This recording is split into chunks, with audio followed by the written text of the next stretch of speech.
everyone, welcome to the channel of KV Teachers Guild. So बच्चों, आज इस video में हम क्लास 7th हिस्ट्री का 4th चैप्टर स्टार्ट करेंगे which is the Mughal empire. इससे प्रीवियस चैप्टर था हमारा दिल्ली सल्तनत, जिसका रूलिंग पीरियड रहा 1206 से लेकर 1526 तक. अगर टेबल आपको याद हो तो 5 मेजर डायनेस्टीज ने रूल किया है दिल्ली सल्तनत के अंडर, और लास्ट डायनेस्टी थी लोधी डायनेस्टी. लास्ट रूलर थे इब्राहिम लोधी. अभी इब्राहिम लोधी को बैटल ऑफ पानीपत में हराएंगे बाबर, और फिर 1526 से स्टार्ट होगा मुगल एम्पायर. बीच में 15 साल का गैप आएगा शेरशाह सुर की वजह से, लेकिन फॉर मोर देन 200 ईयर्स 200 सालों से ज़्यादा तक इंडियन सब कॉन्टिनेंट के मेजर पार्ट को मुगल एम्पायर ही रूल करेगा. बहुत सारे इंपॉर्टेंट एम्परर्स भी है इसमें. सबसे पहले बाबर, उसके बाद आते हैं हुमायूं, देन अकबर, जहांगीर, शाहजहां, औरंगजेब. औरंगजेब के बाद भी है लेकिन वो इतने एफिशिएंट रूलर्स नहीं थे. इसके बाद मुगल एम्पायर वीक होना स्टार्ट होगा, ब्रिटिशर्स आ जाएंगे जिनके बारे में हम 8th क्लास में मॉडर्न हिस्ट्री में पढ़ेंगे. तो चलिए, ये एक ओवरव्यू था मुगल एम्पायर का. अभी हम चैप्टर स्टार्ट करते हैं. Ruling as large a territory as the Indian subcontinent with such a diversity of people and cultures was an extremely difficult task for any ruler to accomplish in the Middle Ages.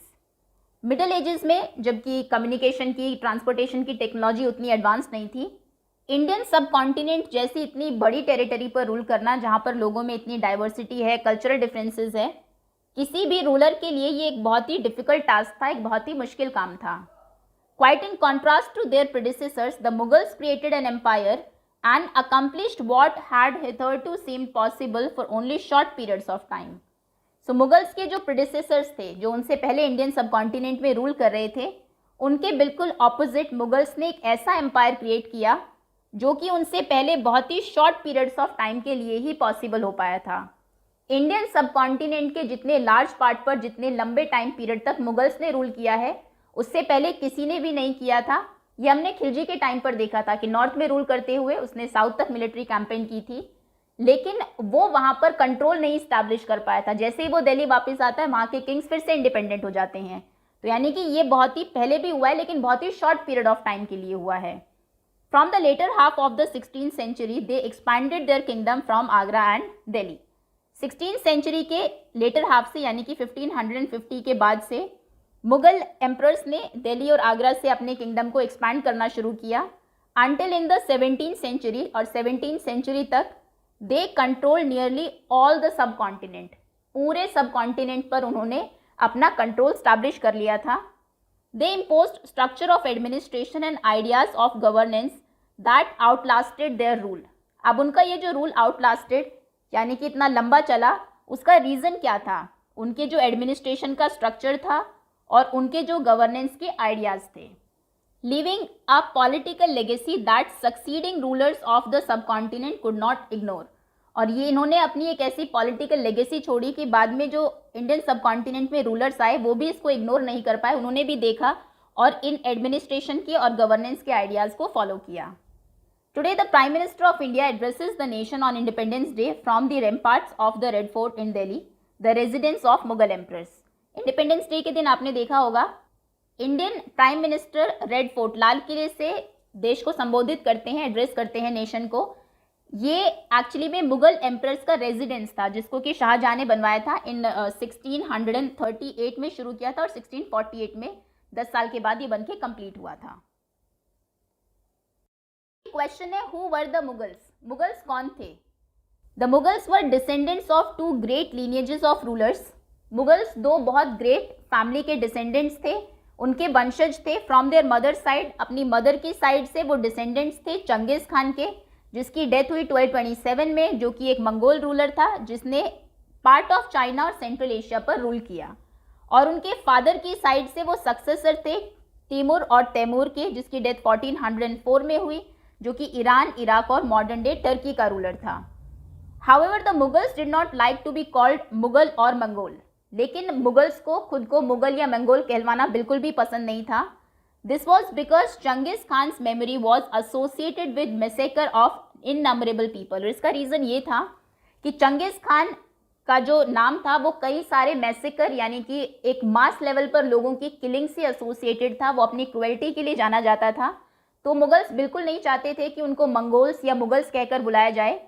It was also linked with Uzbeks, they are Mongol competitors, और अगर Mongol कहा जाएगा तो Mongol के जो competitors थे Uzbeks, उनसे भी उसको लिंक किया जाएगा। लेकिन दूसरी तरफ the Mughals were proud of their Timurid ancestry. Timur की जो एंसेस्ट्री थी उनके फादर की साइड पे, उस पर उनको बहुत प्राउड था, बहुत गर्व था। Not least of all because their great ancestor had captured Delhi in 1398। और उसका एक रीज़न ये भी था कि तैमूर ने 1398 में दिल्ली को कैप्चर किया था, तो इसीलिए वो खुद को तैमूर की साइड से अपने फादर की जो एंसेस्ट्री है उसकी तरफ से कहलवाना ज़्यादा पसंद करते थे। दे सेलिब्रेटेड देयर जीनियालॉजी पीरियडिकली, और ये जो उनकी फैमिली हिस्ट्री थी तैमूर की तरफ से, इसको वो periodically time to time celebrate करते थे। Each ruler getting a picture made of Timur and himself. जितने भी मुगल रूलर्स थे खुद की और तैमूर की एक पिक्चर बनवाते थे साथ में। लुक एट द पिक्चर 2 पे आप देखेंगे, which is somewhat like a group photograph, जो कि एक ग्रुप फोटोग्राफ की तरह है। ये एक मिनिएचर पेंटिंग है dated 1702 to 12 of Timur, his descendants and the Mughal emperors. Timur centre में बैठे हैं, on his right is his son, right में उनके सन है Miran Shah, the first Mughal emperor, Babur's great great grandfather, ये बाबर के ग्रैंडफादर है। देन अबू सईद है बाबर के ग्रैंडफादर। उसके बाद लेफ्ट ऑफ तैमूर आर सुल्तान मोहम्मद मिर्ज़ा, बाबर के ग्रेट ग्रैंडफादर। उसके बाद है उमर शेख, बाबर के फादर। उसके बाद मुगल एम्परर्स हैं, बाबर है, अकबर है, शाहजहां है। Third, fourth and fifth individuals on Timur's right, ये बाबर है, देन अकबर है, देन शाहजहां है, और लेफ्ट में है सेम ऑर्डर में हुमायूं, जहांगीर एंड औरंगजेब, हुमायूं, जहांगीर एंड औरंगजेब। यानी कि बाबर के ग्रैंडफादर के भी फादर थे तैमूर, वहां से लेकर और औरंगजेब तक जितने भी मुगल एम्परर्स रहे हैं सबको इस पेंटिंग में शो किया गया है। Mughal military campaigns. Babur the first Mughal emperor, Babur जो कि सबसे पहला मुगल एम्परर था, 1526 टू 1530, 4 साल तक इसने मुगल एम्पायर को रूल किया। Succeeded to the throne of Fergana in 1494 when he was only 12 years old. जब ये सिर्फ 12 साल का था 1494 में फरगना की गद्दी पर ये बैठा। He was forced to leave his ancestral throne due to the invasion of another Mongol group the Uzbeks. अभी इसका जो एंसेस्ट्रल थ्रोन था जहाँ पर इसके फादर ग्रैंडफादर्स रूल कर रहे थे उसको इसे छोड़ना पड़ा क्योंकि दूसरे मंगोल ग्रुप उज्बेक्स ने उसके ऊपर हमला कर दिया था। आफ्टर ईयर्स ऑफ वैंडरिंग, कई साल तक ये वैंडर करता रहा, इधर उधर भटकता रहा। ही सीज्ड काबुल इन 1504। 1504 11 साल के बाद इसने काबुल को सीज किया, उस पर अपना कब्जा किया, और 1526 में इसने हराया सुल्तान ऑफ दिल्ली इब्राहिम लोदी को बैटल ऑफ पानीपत में और कैप्चर कर लिया दिल्ली और आगरा को। Table 1 charts some of the major campaigns of the Mughals. Mughals के कुछ जो मेजर कैंपेन्स हैं वो आपको टेबल 1 में दिए हैं, उसको आप स्टडी करेंगे केयरफुली और देखिए क्या कोई see if you can notice any long term patterns, क्या कोई लॉन्ग टर्म पैटर्न्स आप उसमें देखते हैं। आप नोटिस करेंगे for example that the Afghans were an immediate threat to Mughal authority. Mughal की अथॉरिटी को इमीडिएट थ्रेट, एकदम से जो खतरा था वो अफगान से था। नोट करिए the relationship between Mughals and Ahoms के बीच में क्या रिलेशन था, जिसको कि हम चैप्टर 7 में पढ़ेंगे। मुगल्स और सिख्स के बीच में क्या रिलेशन था, चैप्टर 8 और 10 उसके बारे में है। उनके और मेवाड़ और मारवाड़ के बारे में चैप्टर 9 में है। How was Humayun's relationship with Safavid Iran different from Akbar. Safavid Iran के साथ जो हुमायूं का रिलेशन था वो अकबर के रिलेशन से कैसे डिफरेंट था। Did the annexation of Golconda and Bijapur in Aurangzeb's reign. Aurangzeb के शासन में गोलकोंडा और बीजापुर का एनेक्सेशन, उस पर कंट्रोल करना, क्या उससे डेक्कन की जो हॉस्टिलिटीज़ हैं वो एंड हो जाएगी। डेक्कन के साथ जो इनका कांस्टेंट वॉर चलता रहता था क्या वो ख़त्म होगा। ये सभी अभी हम ये जो टेबल आपको दी है इसमें देखेंगे। एक बार पिक्चर देख लेते हैं, figure 4। Cannons were an important addition in 16th century warfare. 16th century में जो लड़ाइयाँ हुई उनमें कैनन्स जो तोपें हैं वो एक बहुत ही इंपॉर्टेंट एडिशन थी। Babur use them effectively in the first battle of Panipat, और फर्स्ट बैटल ऑफ पानीपत में बाबर ने उन्हें बहुत इफेक्टिवली यूज़ किया। गन पाउडर, बारूद की जो टेक्नोलॉजी है वो इंडिया में आई थी फॉर वॉरफेयर, लड़ाइयों के लिए इन 14th सेंचुरी में, और फायर आर्म्स, बंदूकें were used for the first time in region such as Gujarat, Malwa और डेक्कन में ये यूज़ की गई and was used by Babur in early 16th century. Early 16th century में बाबर ने भी इनको यूज़ किया। अभी ये टेबल आपको दी है of Mughal emperors, major campaigns and events. सबसे पहले आते हैं बाबर 1526 टू 1530, 4 ईयर्स का इनका रूलिंग पीरियड था। 1526 में ही defeated Ibrahim Lodi and his Afghan supporters. Ibrahim Lodi और उनके जो कुछ अफगान सपोर्टर्स थे उनको ये हराएंगे at Panipat, battle of Panipat में, और मुगल एम्पायर को स्टैब्लिश करेंगे। उसके एक साल के बाद 1526 में ही डिफीटेड राणा सांगा, राजपूत रूलर्स और उनके जो कुछ एलाइज, कुछ साथी थे, उनको हराएंगे एट खानुआ। 1528 में ही defeated the Rajputs at Chanderi, established control over Agra and Delhi before his death. और अपनी डेथ से पहले ये आगरा और दिल्ली पर अपना कंट्रोल स्टैब्लिश कर लेते हैं बाबर। इनके बाद आते हैं हुमायूं 1530 टू 40, फिर गैप है 15 साल का, then 1555 to 56। Humayun divided his inheritance according to the will of his father. उसके फादर की जो विल थी, जो वसीयत थी, उसके अकॉर्डिंग ही उसने इनहेरिटेंस, जो जायदाद है, उसका बंटवारा किया। His brothers were each given a province. सभी जो भाई थे उनको एक एक प्रोविंस दे दिया गया। The ambitions of his brother Mirza Kamran weekend Humayun's cause against Afghan competitors. अभी मिर्जा कामरान जो है, इनके एम्बिशंस बहुत बड़े थे, ये अपने जो किंगडम है उसको एक्सपैंड करना चाह रहे थे, तो ये जाकर अफगान्स के साथ मिल जाते हैं, जिसकी वजह से हुमायूं कमज़ोर पड़ जाते हैं। और फिर शेरशाह डिफीटेड हुमायूं एट चौसा। चौसा में शेरशाह हुमायूं को हराएंगे। 1539 में कन्नौज में हराएंगे। 1540 में 2 लड़ाइयाँ हुई थी, forcing him to flee to Iran, और इस वजह से उनको ईरान वापस भाग जाना पड़ेगा दिल्ली को छोड़कर। In Iran Humayun received help from the Safavid Shah. Safavid Shah से हेल्प मिलेगी वहाँ पर हुमायूं को। ही रिकैप्चर्ड दिल्ली इन 1555 में वो दिल्ली को फिर से रिकैप्चर करेंगे, but died the next year after an accident in this building. इस बिल्डिंग में एक एक्सीडेंट होगा जिसमें उसकी डेथ हो जाएगी 1555, एक ही साल के रूल करने के बाद 1556 में। अब आते हैं Akbar 1556 to 1605। Akbar was 13 years old when he became emperor. Akbar सिर्फ 13 साल के थे जब वो एम्परर बने। His reign can be divided into 3 periods. उनका जो पूरा शासन है उसको आप 3 पीरियड्स में डिवाइड कर सकते हैं। सबसे पहला पीरियड है 1556 टू 1570। फर्स्ट 14 ईयर्स में क्या होगा? Akbar became independent of the regent Bairam Khan and other members of his domestic staff. जब हुमायूं की डेथ हुई तो अकबर सिर्फ 13 साल के थे। उनको किंग तो बना दिया गया, लेकिन एम्पायर को एडमिनिस्टर कर रहे थे बैरम खान। उसको रीजेंट बोलते हैं कि राजा का सिर्फ नाम होगा, डिसीजंस जो लिए जाएंगे, मिलिट्री कैंपेन जो होगी वो बैरम खान करेंगे। तो 4-5 सालों के बाद अकबर इंडिपेंडेंट होते हैं, खुद सत्ता संभालते हैं। Military campaigns were launched against the Suri's and other Afghan. Suri's और बाकी अफगान्स के अगेंस्ट मिलिट्री कैंपेन्स करते हैं, अगेंस्ट द नेबरिंग किंगडम्स, आसपास के जो किंगडम्स हैं उनके against of Malwa and Golconda, to suppress the revolt of his half brother Mirza Hakim. उनके जो हाफ ब्रदर सौतेले भाई मिर्जा हाकिम थे उसके रिवोल्ट को भी सप्रेस करेंगे, और उज़्बेक्स को भी। In 1568 the Sisodia capital of Chittor was seized. 1568 में सिसोदियाज की जो कैपिटल थी चित्तौड़, उस पर कब्जा किया जाएगा, एंड 1569 में रणथंभौर पर। दूसरा पीरियड है 1570 टू 1585, next 15 years. Military campaigns in Gujarat were followed by campaigns in the east, in Bihar, Bengal and Orissa. पहले गुजरात में हुए मिलिट्री कैंपेन्स, उसके बाद Bihar, Bengal, Orissa. These campaigns were complicated by the 1579 to 1580 revolt in support of Mirza Hakim. अभी जो मिलिट्री है उसने रिवोल्ट कर दिया मिर्जा हाकिम के सपोर्ट में, तो ये मिलिट्री कैंपेन्स थोड़े से कॉम्प्लिकेट हो जाएंगे। Third period 1585 to 1605, last 20 years. Expansion of Mughals empire. इस टाइम पीरियड में मुगल एम्पायर ने एक्सपैंड किया।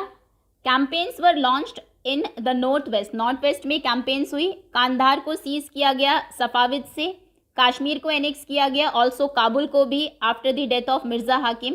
कैंपेन्स डेक्कन में भी हुई started, and Berar, Khandesh and part of Ahmadnagar were annexed. इन सभी पर अपना कंट्रोल स्टैब्लिश कर लिया गया। In the last years of his reign Akbar was distracted by the rebellion of prince Salim. उन्हीं के बेटे थे सलीम के रेबेलियस हो जाने की वजह से अकबर का जो लास्ट ईयर्स थे उसके शासन के वो थोड़े से डिस्ट्रैक्टेड रहे। सलीम जो कि फ्यूचर एम्परर बनेंगे जहांगीर। सो अकबर के बाद आते हैं Jahangir. Jahangir 1605 to 1627। Military campaign started by Akbar continued. Akbar ने जो मिलिट्री कैंपेन स्टार्ट की थी जहांगीर ने उनको कॉन्टिन्यू रखा। The Sisodia ruler of Mewar Amar Singh accepted Mughal service. Mewar के सिसोदिया रूलर अमर सिंह ने इनकी सर्विस को एक्सेप्ट कर लिया, अब वो इनकी सर्विस में काम करेंगे। लेस सक्सेसफुल कैंपेन्स भी हुई सिक्स के, अहोम्स के और अहमदनगर के against. Prince Khurram the future emperor Shahjahan rebelled in the last years of his reign. जो जहांगीर ने अकबर के साथ किया वही फिर शाहजहां, जिनका नाम खुर्रम था, उन्होंने जहांगीर के साथ किया। ये रेबेलियस हो गए इनके शासनकाल के आखिरी कुछ सालों में। द एफर्ट्स ऑफ नूर जहां, जहांगीर की जो वाइफ थी नूर जहां, उन्होंने कोशिश की इनको मार्जिनलाइज करने की, लेकिन अनसक्सेसफुल रही। उसके बाद आते हैं Shahjahan 1627 to 1658। Mughal campaigns continued in the Deccan under Shahjahan. Shahjahan के रूलिंग पीरियड में डेक्कन में कैंपेन शुरू रही। The Afghan noble Khan Jahan Lodi rebelled and was defeated. Afghan noble थे इनके खान जहां लोदी, वो रेबेलियस हो गए, उनको डिफीट किया गया, उनको हराया इन्होंने। Campaigns were launched against, Ahmadnagar के अगेंस्ट कैंपेन्स लॉन्च की। Bundelas were defeated and Orchha को सीज किया।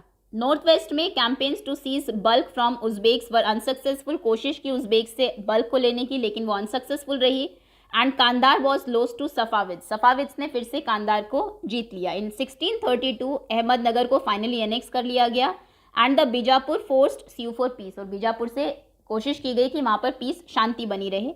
इन 1657 to 1658 यानी कि लास्ट ईयर में इनके रीन के, there were conflict over succession among Shahjahan sons. Shahjahan के जो सन थे उनमें कॉन्फ्लिक्ट हो गया कि अब गद्दी पर कौन बैठेगा।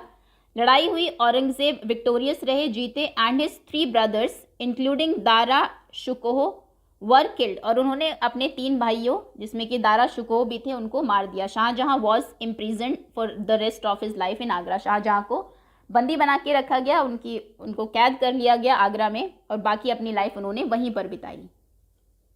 अब आते हैं Aurangzeb 1658 to 1707। In the north east the Ahoms were defeated इन 1663 में। नॉर्थ ईस्ट में अहोम्स को हराया औरंगजेब ने, लेकिन फिर से उन्होंने रेबेल किया, फिर से विद्रोह किया 1680 में। Campaigns in north west against the Yusufzai and the Sikhs were temporarily, ये सक्सेसफुल रहे जो कैंपेन इन्होंने की थी नॉर्थ वेस्ट में यूसुफ जई और सिक्स के against. Mughal intervention in the succession and internal politics of Rathore Rajputs of Mewar led to their rebellion. अभी राठौर जो थे मेवाड़ के राजपूत, गद्दी पर आगे कौन बैठेगा इसमें मुगल्स इंटरवीन कर रहे थे, और उनकी कुछ इंटरनल पॉलिटिक्स की वजह से वो भी रेबेलियस हो गए, उन्होंने विद्रोह कर दिया मुगल्स के against. Campaigns against the Maratha chieftain Shivaji were initially successful. Campaign की एक मराठा सरदार थे शिवाजी, उनके अगेंस्ट सक्सेसफुल रहे, बट औरंगजेब इंसल्टेड शिवाजी। औरंगजेब ने शिवाजी को इंसल्ट किया, जो कि उसके बाद एस्केप भाग गए आगरा से। उन्होंने अपने आप को इंडिपेंडेंट किंग घोषित कर दिया। Resumed his campaign against the Mughals, और मुगल्स के अगेंस्ट कैंपेन फिर से शुरू कर दी। Prince Akbar rebelled against Aurangzeb. अब इनके एक सन थे अकबर, उन्होंने वो फिर से औरंगजेब के अगेंस्ट रेबेल किया। रिसीव्ड सपोर्ट फ्रॉम मराठाज, और डेक्कन सल्तनत ने उनको सपोर्ट किया, और फाइनली वो भाग गए Safavid Iran. After Akbar's rebellion Aurangzeb sent armies against Deccan सल्तनत। क्योंकि डेक्कन सल्तनत ने अकबर को सपोर्ट किया था, तो औरंगजेब ने आर्मी को भेजा वहाँ पर। बीजापुर को एनेक्स किया 1685 में, गोलकोंडा को 1687 में। फ्रॉम 1698 में औरंगजेब ने पर्सनली ये कैंपेन मैनेज की डेक्कन में against the Marathas who started guerrilla warfare. Guerrilla warfare में बहुत छोटे छोटे ग्रुप्स में वो सेनाओं से लड़ते हैं। Aurangzeb also had to face the rebellion in the North India of the six Jats and Satnamis. So जब वो साउथ में लड़ाई कर रहे थे डेक्कन में, सो नॉर्थ में 6 जाट्स और सतनामीज रेबेलियस हो गए। नॉर्थ ईस्ट में अहोम्स और डेक्कन में मराठास भी। हिज डेथ, उसके बाद औरंगजेब की डेथ हो जाती है 1707 में। उसकी डेथ के बाद बहुत कॉन्फ्लिक्ट रहा कि कौन उसके जो सन्स हैं उनमें से कौन सक्सेशन, कौन अब गद्दी पर बैठेगा। Okay, so that's all students. Remaining जो टॉपिक्स है वो हम पार्ट 2 में कवर करेंगे। That's all for now. Thank you so much for watching.